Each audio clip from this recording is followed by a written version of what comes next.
Hello good evening to all. एक बार फिर से आप सबका स्वागत है वाईफाई स्टडी स्टूडियोज चैनल पे which is a part of Unacademy. So आज का हमारा जो टॉपिक है, मैंने आपको बोला था कि अब आपका होगा एक टेस्ट, क्योंकि बड़े दिनों से हम लोग बहुत सारी चीज़ें पढ़ रहे थे। तो आज है आपका टेस्ट।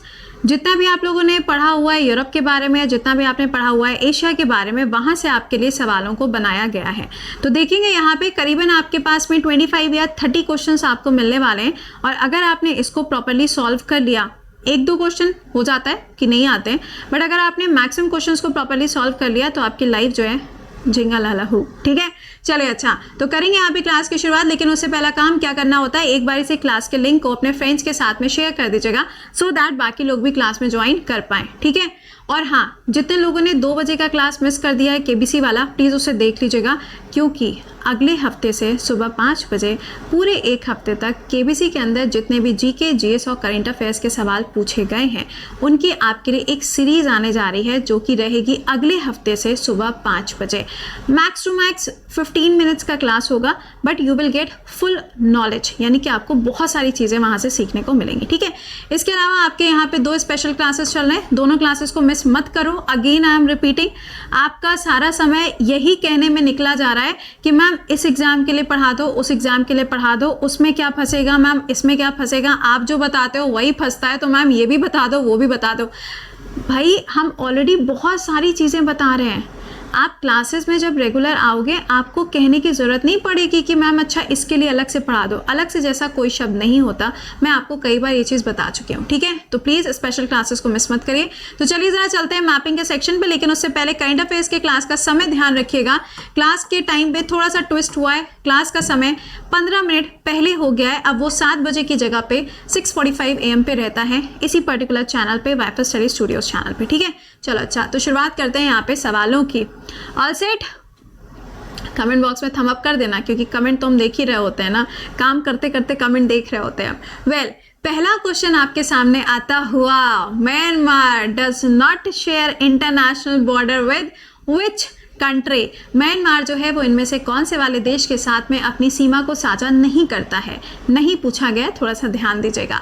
तो इसका करेक्ट आंसर क्या हो जाएगा? इसका आंसर बनेगा वियतनाम। ठीक है, अब आ जाओ जरा मैप में इसको देखते हुए चलना। कितने क्वेश्चन तुमने करेक्ट किए वो मुझे बताना भी। ठीक है, देखिए तो यहाँ पर आप देख सकते हो कि this is a location of Myanmar, और म्यांमार का पुराना नाम क्या था? बर्मा था, हम सब लोग जानते हैं। मेरे पिया गए रंगून, वहाँ से किया है telephone, it's not telephone, it's telephone. Okay, तो वो जो जगह वो भी आपको यहीं पर देखने को मिलेगी, क्योंकि मैंने आपको पढ़ाया हुआ है बहादुर शाह जफर के बारे में। He was the last Mughal ruler जिनको रंगून में ही भेजा गया था, और फिर इनको पेंशन के बेसिस पे रखा गया था, बाद में इनकी डेथ हो जाती है। सो म्यांमार यही वो जगह है। आपको ध्यान होगा कि मैंने आपको पढ़ाया है कि चाइना से म्यांमार तक का एक रास्ता जो है वो भी चाइना ने अब ओपन कर दिया, चाइना उसको डेवलप कर चुका है। इस वजह से म्यांमार की लोकेशन आपके लिए इंपॉर्टेंट हो जाती है। म्यांमार की जो लोकेशन है वो इंडिया के साथ में शेयर होती है, जिसमें आपको नागालैंड, अरुणाचल प्रदेश वाले जो बॉर्डर्स हैं वो देखने को मिलेंगे। यूजुअली नागालैंड और म्यांमार के बीच में आपको एक पहाड़ी देखने को मिलती है, एक हिल देखने को मिलती है, जिसका नाम क्या है? सारामाती की पहाड़ियाँ। पेपर के अंदर कई बार पूछा गया सवाल है, so be prepared with this question. चलिए अगले सवाल पे आते हैं। अगला सवाल आपसे पूछा जा रहा है, which one of the following region is called as the rust belt of the Japan? Rust belt समझते हो? रस्ट बेल्ट का मतलब हो गया जहाँ पे बहुत ज़्यादा डिफ्लेक्शन होता है, मतलब ओके कभी कुछ हो जाता है, कभी कुछ हो जाता है। तो ये रस्ट बेल्ट आपको कहाँ पर देखने को मिलेगी? तो इसका करेक्ट आंसर बनेगा यहाँ पर option number A, that is Chicago. आपको मालूम होगा कि जब हम जापान की बात करते हैं, तो जापान के अगर आप मैप में देखो तो आपको टोटल 4 इंपॉर्टेंट आइलैंड्स देखने को मिलते हैं। ठीक है, होकाइडो, हॉन्शू, शिकागो एंड क्योशो, ये 4 होते हैं। ठीक, कई बार पेपर में पूछा जाता है कि जो टोक्यो है वो कौन से वाले आइलैंड के ऊपर लोकेटेड रहेगा, तो आप इजीली आंसर कर सकते हो कि आंसर हो जाएगा हॉन्शू। ये वाली जो आपको बेल्ट नज़र आ रही है, एक्चुअली ये क्या है ना, पैसिफिक ओशन के साथ में इसका बॉर्डर लगा हुआ है।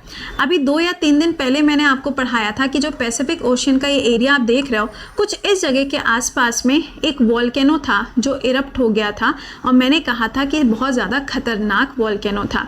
इसी के साथ में ये वाला जो आप एरिया देख रहे हो, ये रिंग ऑफ फायर का हिस्सा बनता है। रिंग ऑफ फायर वो एरिया है जहाँ पर कभी भी क्या हो सकता है, अर्थक्वेक आ सकता है, कभी भी वहाँ पे वॉल्केनो इरप्ट हो जाता है। तो this part is very important क्योंकि इसका बॉर्डर यहाँ पे शेयर हो रहा है, इसीलिए इसको रस्ट के नाम से जाना जाता है। आपने सुना भी होगा कि जापान जो है वहाँ पर जो घर वगैरह बनाए जाते हैं कोस्टल एरियाज पे, वो घर वगैरह भी लकड़ी के बने हुए होते हैं, लड़की के नहीं, लकड़ी के, थोड़ा ध्यान।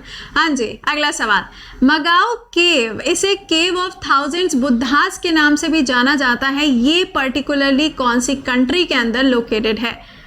गलत आंसर मत करना, पढ़ाया हुआ सवाल है। अगर स्पेशल क्लास किया होगा तो फटाक से आंसर आ जाएगा, नहीं किया होगा तो बेटा कोई आंसर नहीं बता पाएगा। सिंपल सी बात है।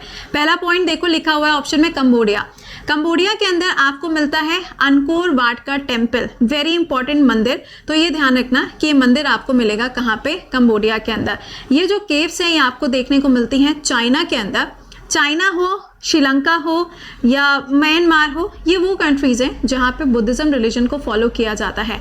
बुद्धिज़्म में भी दो अलग अलग तरीके के आपको डिवीजन देखने को मिलते हैं, हीनयान, महायान, इस तरीके से। तो फिलहाल ये ध्यान रखिएगा, ये आपको मिलेगा चाइना के अंदर। सवाल, बामियान, समझ गए ना, बामियान कहाँ पर लोकेटेड है? ये बुद्धिस्ट केव्स है ना, तो ये कहाँ पर लोकेटेड है? मुझे आंसर करके बताओ कमेंट बॉक्स में। अगला सवाल, कहा जा रहा है आपसे इसमें से कौन सी ऐसी जगह है जो कि एशिया को यूरोप से सेपरेट करती है और वो जगह बीच में आती है? कौन सी वाली जगह हो जाएगी? यूरल, एल्प, कैकस या फिर नन ऑफ देम? तो इसका राइट आंसर बनेगा यहाँ पे यूरल माउंटेन। मैंने आपको पढ़ाया था कि अगर यूरल माउंटेन लिखा होगा तब तो यूरल माउंटेन मार्क करोगे। इन केस ऑप्शन में यूरल माउंटेन नहीं दिया है लेकिन ऑप्शन के अंदर आपको कैस्पियन सी लिखा हुआ नजर आ रहा है, तो आप आंसर क्या मार्क कर दोगे? कैस्पियन सी आंसर मार्क करके आओगे। ठीक है, दोनों लिखे होंगे तो दोनों मार्क करके आओगे, एक लिखा होगा तो एक मार्क करके आओगे। एल्प कहाँ पे? ये तो यार स्विट्जरलैंड और इटली वाले एरिया में, तो ये तो कैंसिल हो गया। कैकस माउंटेन जो है ये यूरोप और टर्की वाले एरिया में आपको देखने को मिलेगा, ये मैंने पढ़ाया हुआ है, तो इसको यहाँ पर ध्यान दीजिएगा। ठीक है, अगला देखो, यहाँ पर आप देख सकते हो दिस इज अ लोकेशन। यहाँ पे आपको नज़र आ रहा होगा कि लेक बैकाल की लोकेशन ये रही। लेक बैकाल बहुत बार पूछा जाता है, बैकाल है, बेकार नहीं है, ध्यान दें। हाँ जी, अगला सवाल, इसमें से कौन सी ऐसी टेरिटरी है या फिर ऐसी कंट्री है that does not share border with Dead Sea? ओए होए, गलत मत करना, केबीसी में क्वेश्चन पूछा गया था किसके बारे में कि ऐसा, ध्यान से सुनना, केबीसी ने सवाल क्या किया? केबीसी ने पूछा कि अच्छा ये बताओ, अगर मान लो कि कोई एक बॉडी है वो पानी के अंदर गई लेकिन वहाँ पे वो श्रिंक नहीं करती है बल्कि वो तैरती रहती है, तो वो जगह कौन सी है? और उसमें ऑप्शन में दिया हुआ था, ठीक है, कई बार बता चुके हैं कि अगर यहाँ पे कभी भी कोई भी आपसे कहता है कि मैं जा रहा हूँ मरने और वो भी कह दे कहाँ, डेड सी में, तो समझ जाना कि दुनिया का सबसे बड़ा मजाक है वो। क्यों? अरे भैया इसकी सैलिनिटी ज़्यादा होती है, इसमें कूदने के बाद में आपकी जो बॉडी है ना वो ऊपर ही फ्लोट करती रहेगी, वो डूबेगी नहीं, समझे? तो ये कहाँ पर आपको मिलता है? आप जानते हैं कि इसकी लोकेशन आपको इजराइल और जॉर्डन के बीच में मिलती है। ठीक है, और ये पैलेस्तीन जानते हैं आप, पैलेस्तीन का जो हिस्सा है वो इजराइल के साथ में ही लगा हुआ है, तो इसका करेक्ट आंसर हो जाएगा लेबनान, क्योंकि सवाल में पूछा गया था नॉट। अगले सवाल पे आओ। हाँ जी, ये दिख रहा है? ठीक, अच्छा एक चीज़ और, अगर तुमसे गोलन हाइट्स पूछी जाए तो बेटा गोलन हाइट्स भी यही मिलेगी, इजराइल का ही पार्ट है, ऐसा यूएसए ने कहा है और यूएसए ने कहा है तो मानना पड़ता है। ठीक है, चलो अच्छा नेक्स्ट पॉइंट पे आइए। अगला है बोर्नियो आइलैंड। कहा जा रहा है कि इसमें से कौन सी वाली कंट्री ऐसी है, is the part of which among the following country? Borneo island के ऊपर अगर आप देखेंगे तो इसमें से कौन सी कंट्री का हिस्सा आता है? तो इसका राइट आंसर हो जाएगा ऑल ऑफ द अबव। आप कहेंगे है मैम कुछ समझ नहीं आया मुझे। देखो एक्चुअली क्या है, ये जो आपको बोर्नियो आइलैंड नज़र आ रहा है ना, ये काफ़ी बड़ा सा एक आइलैंड है, ठीक है, लेकिन इस आइलैंड के ऊपर मैक्सिमम कंट्रीज के आइलैंड्स हैं। फॉर एग्जांपल बोर्नियो के ऊपर तुम देखोगे तो ये देखो यहाँ पे कलिमंतर लिखा हुआ नजर आ रहा है, ये देखो कलिमंतर, ये देखो कलिमंतर। तो ये जो कलिमंतर नाम की आपको जगह नजर आ रही है, ये ध्यान रखिएगा, ये इंडोनेशिया का पार्ट है बट आपको मिलता है इस आइलैंड के ऊपर है। तो इसके ऊपर मलेशिया का हिस्सा भी आता है, ब्रूनी का हिस्सा भी आता है, इंडोनेशिया का भी हिस्सा आता है और ये पूरा का पूरा आइलैंड आपको पैसिफिक ओशन में मिलता है। सवाल सॉल्व हो रहे हो तो सेशन को लाइक कर देना, ठीक है। चलो अगला सवाल, और अगर नहीं सॉल्व हो रहा है तो उसका देखो दो ही सोल्यूशन है। पहला, सुबह 6:45 AM के क्लास में आना शुरू करिए। दूसरा, शाम के मैपिंग को क्लास को अटेंड करना शुरू करिए। इसके अलावा कोई सोल्यूशन नहीं है। हर चीज़ का शॉर्टकट ट्राई करते हो तुम लोग, विच इज़ नॉट पॉसिबल। हाँ जी, बताइए, which among the following is known as, आपसे कहा जा रहा है कि इसमें से कौन सी ऐसी चीज़ है जिसको यहाँ पे बोला जाता है, किसके बारे में, cross road of the central Asia के नाम से जाना जाता है। आपको ये बताना है, आंसर करके बताओ। तो देखो, सिंपल है, इसका आंसर बनेगा अफगानिस्तान। पहला पॉइंट तो ये ध्यान रखना कि इसको यहाँ पे बोला जाता है graveyard of the Asia, graveyard of the world के नाम से भी जाना जाता है। अफगानिस्तान एक ऐसी जगह है जहाँ पे माना जाता है कि अगर कोई भी कंट्री वहाँ पे जाती है तो वो कभी वापस नहीं आ पाती है, बट यूएसए ने यहाँ पे कीर्तिमान स्थापित कर दिया कि 20 साल रहने के बाद में भी ये अपने घर को वापस आ चुके हैं। ठीक है, इसका आंसर क्या होगा? अफगानिस्तान इसका आंसर बनेगा। सो आप देख सकते हो यहाँ पे अफगानिस्तान की लोकेशन, दिस इज पाकिस्तान। सारा का सारा खेल इन्हीं दो लोगों का है। ये दोनों ना भूत की तरीके से बैठे हुए हैं, समझ रहे हो, दोनों के दोनों यहाँ पे तालिबान को सपोर्ट कर रहे हैं, राइट। चलिए, अच्छा अगला सुनिएगा। ऊपर की साइड पे देख रहे हो कजाकिस्तान लिखा है, तो सेंट्रल एशिया की जो सबसे बड़ी कंट्री है दैट इज कजाकिस्तान। उसके नीचे देखोगे उज्बेकिस्तान लिखा हुआ है। यहीं से आपको दो रिवर्स देखने को मिलती हैं, अमू दरिया और सर दरिया। अगला सवाल, mount Everest is the part of, अब आंसर करके बताओ किसका हिस्सा बनेगा। ओह शिट मैम, ऐसा भी कुछ है क्या? इंट्रोडक्शन क्लास में बताए थे, खा गए होगे अब तक। इसका आंसर बनेगा महालंगुर, हिमालय का ये हिस्सा है माउंट एवरेस्ट। माउंट एवरेस्ट का जो पार्ट है वो आपको नेपाल के अंदर मिलता है। और ये ध्यान रखिएगा, माउंट एवरेस्ट को सागर माला के नाम से भी तो जाना जाता है। हमारे यहाँ पे एक स्कीम चलती है, राइट, सागर माथा नाम जो है वो माउंट एवरेस्ट का है। कहाँ पर? नेपाल के अंदर। और सागर माथा नाम से ही एक एक्सरसाइज भी होती है जो नेपाल और चाइना के बीच में कंडक्ट करी जाती है। अगला सवाल, विच one of the following line defines the boundary between north and south Vietnam. आपको बताना है कौन सी। देखो, ये तो नहीं होगी, है ना, क्योंकि ये तो नॉर्थ कोरिया साउथ कोरिया हो गया, ये तो कैंसिल हो गई। 50 पैरेलल, अरे ऐसा कोई पैरेलल वैलल हमने आपको नहीं पढ़ाया है। हमने तो आपको 49 पैरेलल पढ़ाया है जो कि कनाडा और यूएसए में, तो ये दोनों तो क्रॉस हो गए, बचे दो ऑप्शन। अब बताओ आंसर क्या बनेगा। तो इसका करेक्ट आंसर बनेगा यहाँ पे option number 1, that is 17th parallel. आप सोच रहे होंगे मैम वियतनाम क्यों पढ़ा रही हो? देखो, मैपिंग एक ऐसी चीज़ है जो आपको एक दिन में पढ़ के याद तो नहीं हो सकती, और आप सारा का सारा मैपिंग पढ़ भी नहीं सकते। तो सल्यूशन क्या है? तो सल्यूशन यहाँ पर ये है कि मैपिंग में आप जो भी चीज़ों को पढ़ते हो, आप उन चीज़ों के ऊपर फोकस करो जहाँ पे आपसे कहीं ना कहीं करंट अफेयर्स का पार्ट जुड़ा हो। वियतनाम जो है यहाँ पे लास्ट ईयर अगर आपको याद हो तो यहाँ पे आसियान की समिट हुई थी। इस बार की बात करोगे तो वो कहाँ हो रही है, वो आप कमेंट बॉक्स के अंदर मेंशन करिएगा। चलो, यहाँ पे आप देख सकते हो south Vietnam and the north Vietnam, इसके बीच में से लाइन क्रॉस करते हुए जा रही है। लाइन ऑफ डिमार्केशन के नाम से इसको जानते हैं। हाँ जी, अगला, चूखा वैली कहाँ पर लोकेटेड है? कौन सी कंट्री के अंदर आपको इसकी लोकेशन मिलती है? तो इसकी लोकेशन आपको भूटान के अंदर मिलेगी। भूटान की कैपिटल क्या होगी? थिम्पू होगी।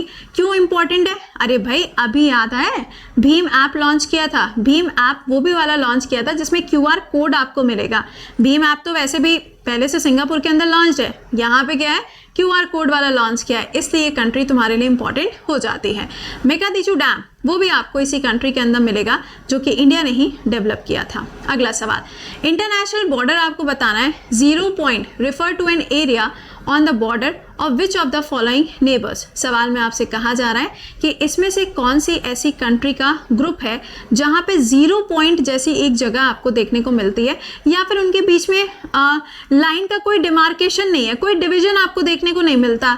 तो वो क्या है? Iran and Pakistan. इनके नाम ध्यान रखना, क्योंकि चर्चा में आपको मालूम है ईरान भी है और पाकिस्तान भी है, दोनों में से कोई भी सवाल बन सकता है। ठीक है, अगले सवाल पे आइए।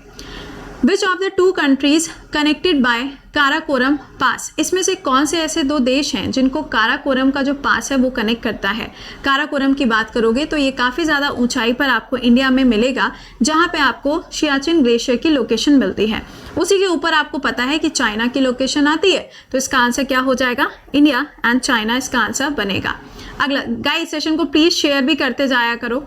अगला सवाल, which line divides Israel and Lebanon. In line को डिवाइड, मतलब इन दोनों देशों को जो लाइन डिवाइड करती है वो कौन सी है? ये तो नहीं है, ये भी नहीं है, बचे 2, ग्रीन और ब्लू।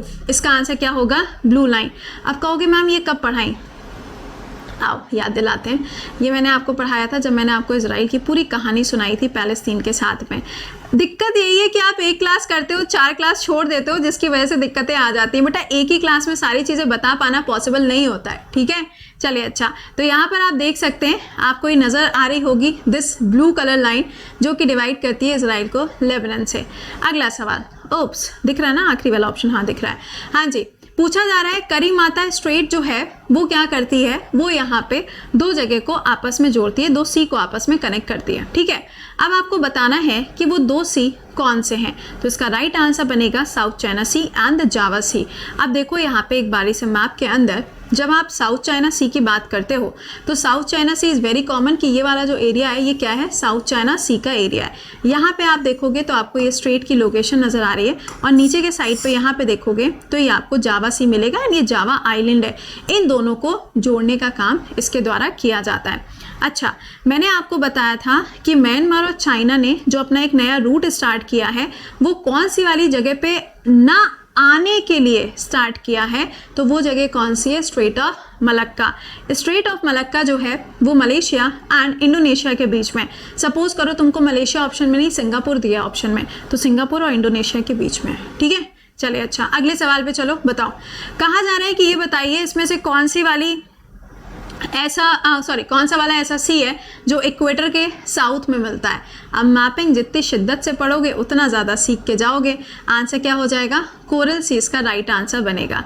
आप देखो ये आपको नज़र आ रहा होगा, पर्टिकुलर ऑस्ट्रेलिया की लोकेशन दिख रही होगी। ऑस्ट्रेलिया अभी हमने नहीं पढ़ा है बट फिर भी मैंने सोचा कि एशिया के पार्ट पे चल रहे हैं तो चलो कोरल सी को छूते हुए ही निकल लेते हैं।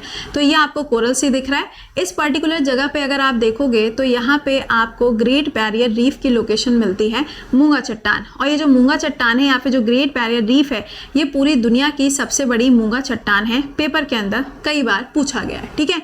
चलो अच्छा, अगले सवाल पे आते हैं। बहुत कायदे से इस क्वेश्चन को पढ़ना। कहा जा रहा है इंडिया और ईस्ट एशिया के बीच में 2 बातें यहाँ लिखी हैं, आपको बताना है इसमें से कौन सा वाला स्टेटमेंट जो है वो करेक्ट है। पहला लिखा हुआ है deepening the Malacca strait between Malaysia and Indonesia. Malaysia और इंडोनेशिया के बीच में आपको स्ट्रेट ऑफ मलक्का मिलता है, पता नहीं, आप बताओ। दूसरा लिखा हुआ है कि जो कारा स्ट्रेट है या फिर जो कारा इस्तमस है ये आपको गल्फ ऑफ सियाम और अंडमान सी के बीच में देखने को मिलता है। बेटा ये कारा वही वाली जगह है जिसको चाइना ने once upon a time in history कहा था कि हम डेवलप इसको करेंगे, तो थाईलैंड ने कहा था दिमाग खराब हो गया है क्या, हम क्यों तुमको अपने घर के अंदर आने की परमिशन दे दें। तो ये वही वाली जगह है, ठीक है। इसका करेक्ट आंसर बनेगा ओनली सेकेंड वाला जो है वो यहाँ पे करेक्ट है। मैंने अभी आपको बोला था कि ये जो स्ट्रेट ऑफ मलक्का की बात हो रही है, एक सेकेंड, स्ट्रेट ऑफ मलक्का के बारे में यहाँ पे ये ध्यान रखिएगा कि यहाँ पर क्या पूछा गया है, can be greatly reduce by which of the following. तो स्ट्रेट ऑफ मलक्का जो है ये बात तो सही लिखी हुई है कि मलेशिया इंडोनेशिया के बीच में, बिल्कुल सही लिखा हुआ है। यहाँ पे तुम सिंगापुर मलेशिया इंडोनेशिया भी लिख देते तब भी सही लिखा हुआ है, लेकिन स्टार्टिंग में एक शब्द लिखा हुआ है,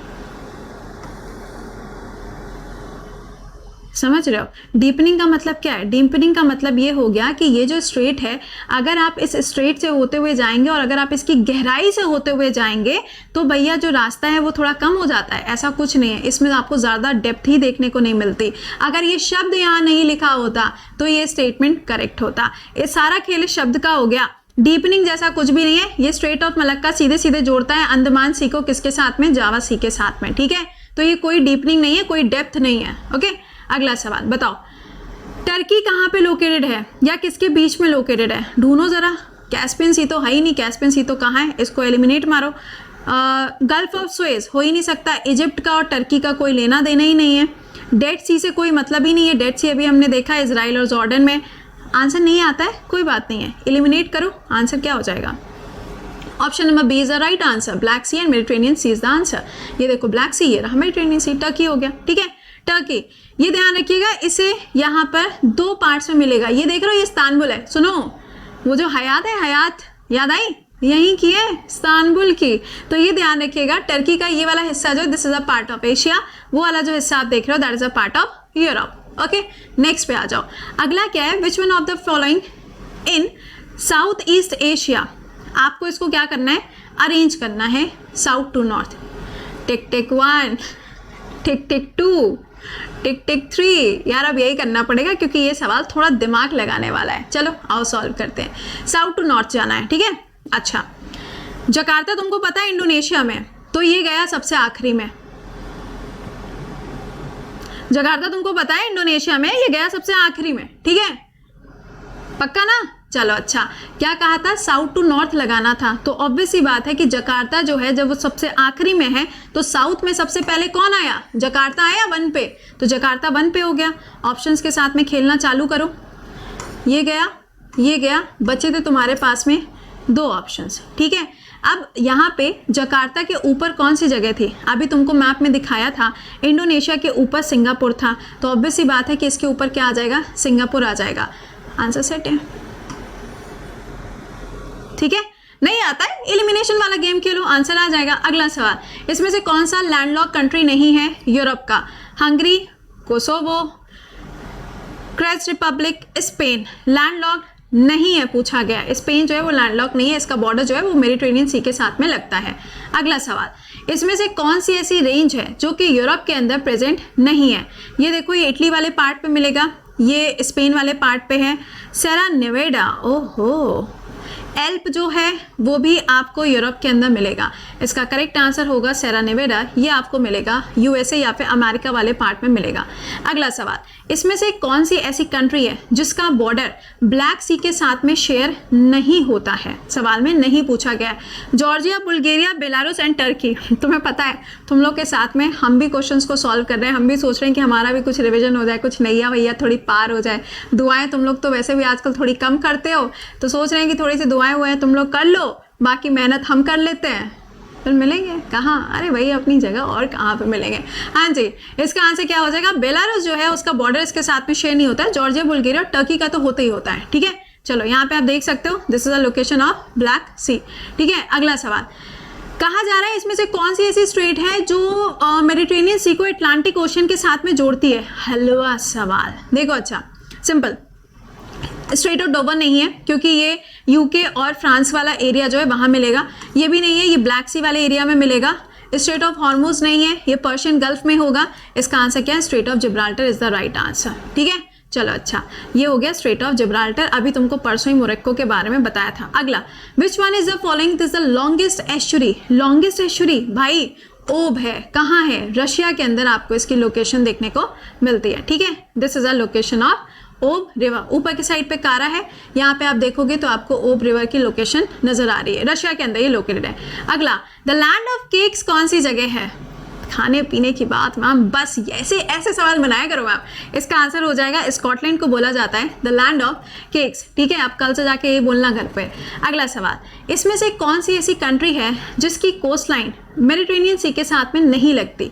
देखो यार, इसकी तो लगती है ना। उसके बाद में इसका भी बॉर्डर शेयर होता ही होता है, बचे 2, यानी कि बी एंड डी, तो इसका आंसर क्या हो जाएगा, डी इसका करेक्ट आंसर बनेगा। मोनाको का जो बॉर्डर है वो भी इसके साथ में शेयर होता है। Monaco is not a biscuit, okay. तो यहाँ पर आप देख सकते हो, इस लोकेशन को देखते हुए आपको ये नज़र आ रहा होगा, this is a area of Mediterranean Sea, ठीक। चलो अच्छा, तो मैंने आपसे यहाँ पे बहुत सारे क्वेश्चंस किए, कितने सवाल तुमने करेक्ट किए, मज़ा आया कि नहीं आया कमेंट बॉक्स में लिख के बताइएगा। और हाँ, जो बच्चे मैपिंग के क्लासेस को या करंट अफेयर्स के क्लासेस को या ओवरऑल मेरे किसी भी क्लास को मिस कर रहे हो, गिनती के क्लासेस हम लेते हैं, मुझे पता है कि आपको भी टाइम चाहिए होता है, तो 5 बजे के बाद मैं वैसे भी कोई क्लास नहीं लेती, सो दैट आपको प्रॉपर रिविजन का टाइम मिल सके। तो थोड़ा सा मैनेज किया करो क्लासेस के साथ में, लाइव नहीं तो बाद में देखो, बट देखो ज़रूर, ठीक है। इसके अलावा आपसे मुलाकात करेंगे सुबह 6:45 AM पे। एंड अगर आप में से कोई ऐसा है जिसने पेड बैच को ज्वाइन नहीं किया, and if you want to join कर लीजिएगा टाइमली। आपके नए बैच हर वेडनेसडे को स्टार्ट होते हैं। आप यहाँ पे कोड यूज़ करोगे कृति10, जिसके साथ में आपको 10% डिस्काउंट मिलता है। और ये ध्यान रखना, आप यहाँ पे EMI के थ्रू भी इसको ज्वाइन कर सकते हो, ठीक है।